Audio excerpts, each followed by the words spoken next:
Hello there, my friends. Chris Marcus here with you on Tuesday, September 12th. And today we have a quick video about perhaps a different perspective on what's happening in the financial markets. Certainly talk a lot about some of the things that aren't so ideal, the manipulation in the markets, the printing of the dollar, which I continue to believe at some point is going to lead to a crash of the system as we know it. Certainly that's something I used to really be worried about and fearful of, and certainly everybody remembers 2008, 2009, I guess actually the last crisis really began in 2007. So obviously there are parts of any market collapse that aren't ideal, so not trying to minimize that.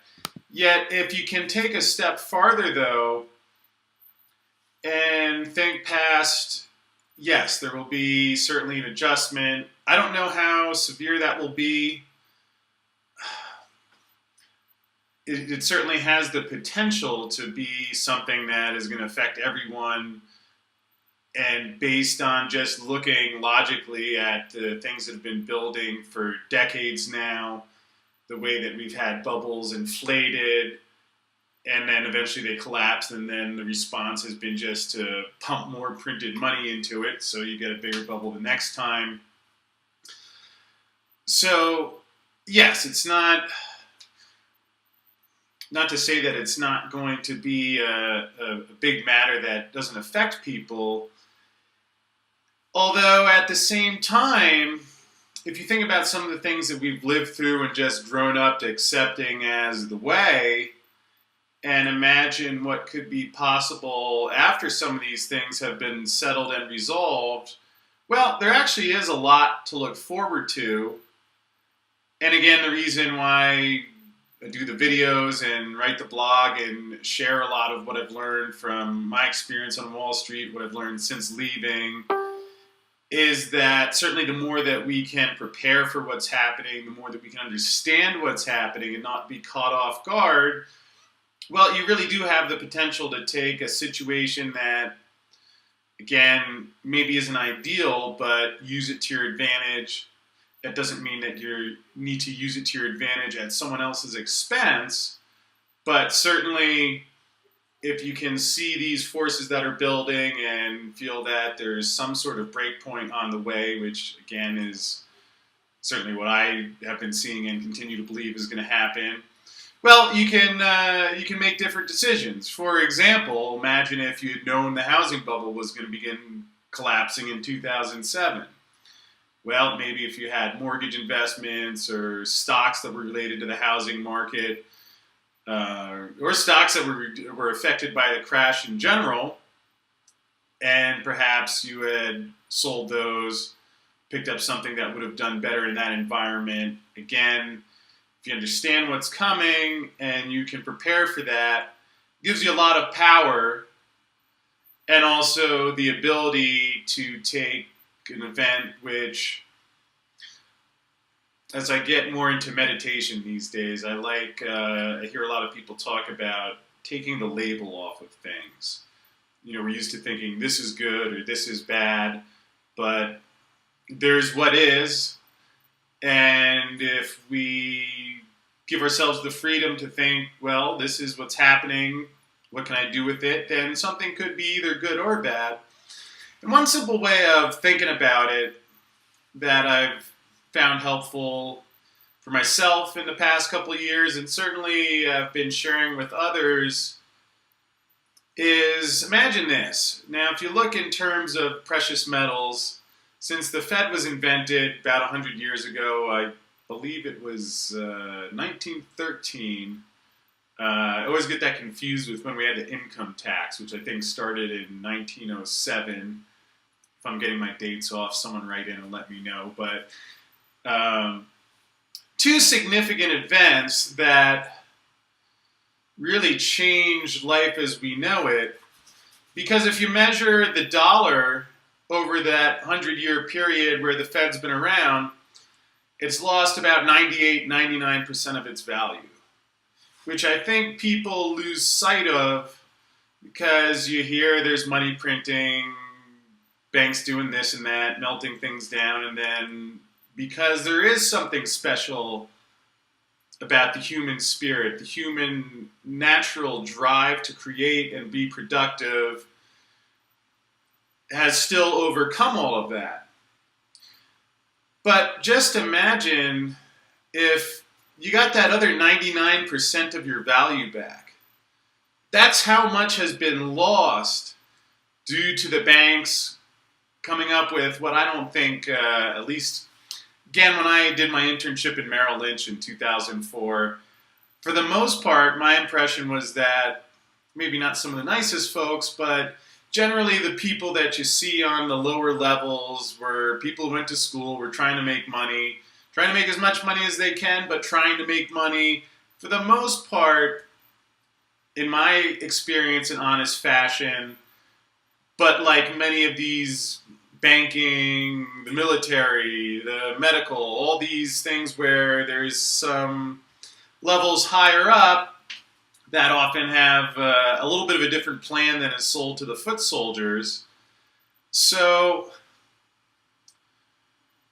it's just interesting thinking about how that much of the value has been lost. So imagine that, A, you have 99% being printed away, and then B, on top of that, one or 1.5%, 2% you have left is getting taxed, another 20, 25, up to 50%. Heard a fellow who lives in California, does well financially, and he was saying his tax rate is up to 51%. So it's not confusing that when things like healthcare come up and everybody's saying, well, how can we pay for it? Well, of course, if you only have 1% of the pie left and you're trying to split that up, is going to make these things a little more difficult.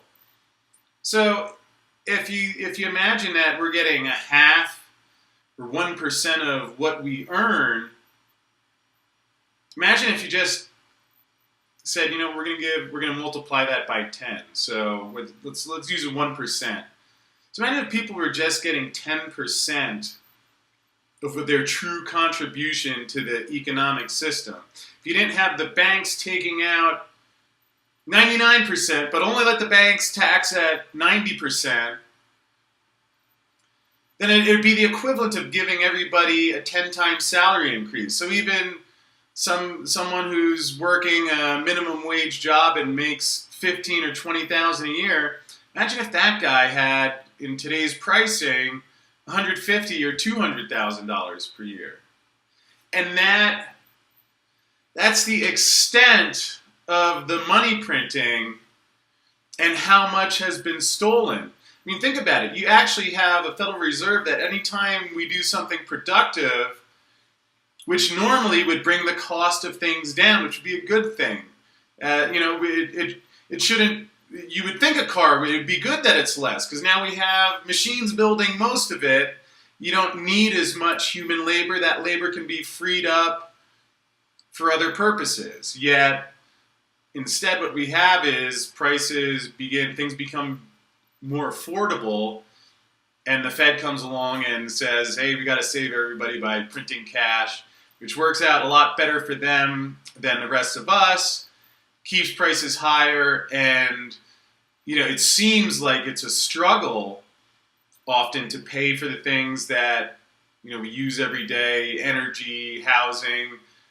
When you think about it, if you just look at the average person, not the uber wealthy, but just the average guy who wants to live, have food, clothing, shelter, and just live a basic life, I feel as if it's almost probably harder to do that now than 100 or 200 years ago before the Industrial Revolution, which seems like something is off there. And something is off. That's, again, the effects of the inflation, which is a very sneaky method of taxation that people don't notice because it's often very gradual. But nonetheless, certainly added up over time, that's the effect you have. So, okay, imagine, perhaps that's the good part, but what would actually happen if the dollar collapsed? I mean, would all panic break loose?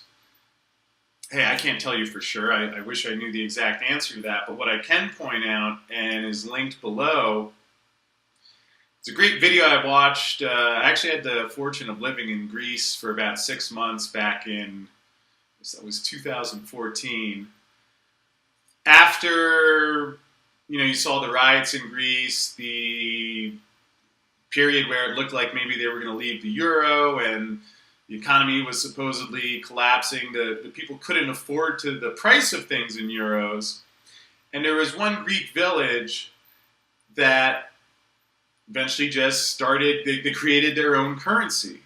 People didn't have euros. So you had a marketplace form. One person was giving dancing lessons, another guy was bringing food.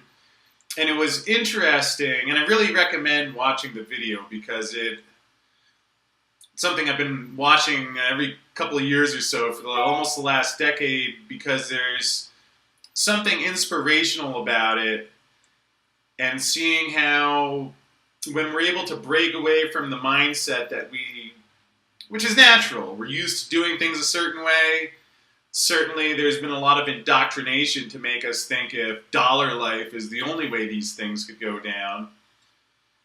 But it was fascinating to see how, all right, the currency collapsed. In fact, currencies collapse regularly. Go down to Argentina. You can look at different examples throughout history where just because some paper currency that a bank has convinced everybody to use finally loses its value, doesn't mean that everybody has to go out in the street, start shooting each other and throwing Molotov cocktails. I don't know. Maybe that will happen. I pray that's not the case. Yet I think that the natural human drive gets past these things.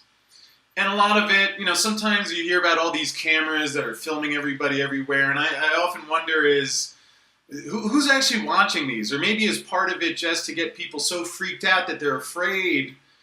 So in a similar way, this way we've been conditioned to think that this flawed system, which I think everyone can agree is a flawed system, and especially as you begin to really understand it, you can see how flawed it is and see, it's getting past that hurdle of the world's going to end without the dollar to seeing, well, maybe this could be a great era of freedom and enlightenment. I mean, think about how much money has been spent to go to wars in the Middle East. I mean, there's so many wars, it's even hard to keep track of now.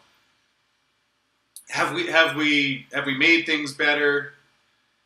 If you really look at the folks who are deciding these things, is the intention actually to make things better at all? Certainly, there's a great book called The Creature from Jekyll Island, which goes into the history of how the Federal Reserve was created. And if you ever check that out, or forget the author's name, but if you Google Creature from Jekyll Island, you can hear a couple interviews of him speak on YouTube. If it's a big book, so it might take you a while. Yet you hear about the origins of these banks, the Rothschilds funding both sides of the war. So hey, these guys make money on war. And just imagine if we weren't spending money and wasting money on all these things that, it's so overwhelming at times where you hear government did this, wasted money on that you lose track of it often. Yet, keep in mind, all of this is based on printed money. There's no more money left for the government.